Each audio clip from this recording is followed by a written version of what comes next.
Phone battery dying. You plug it in. 1 hour later, full. Where does the electricity go inside this tiny brick? Open it up. A battery has two sides, minus on the left, plus on the right.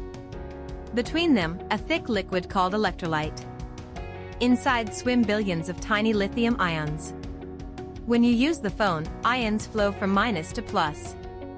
Each one pushes an electron through the outside wire. That current lights up the bulb. When you charge, outside electricity pushes the ions back, like pumping water uphill, to use later.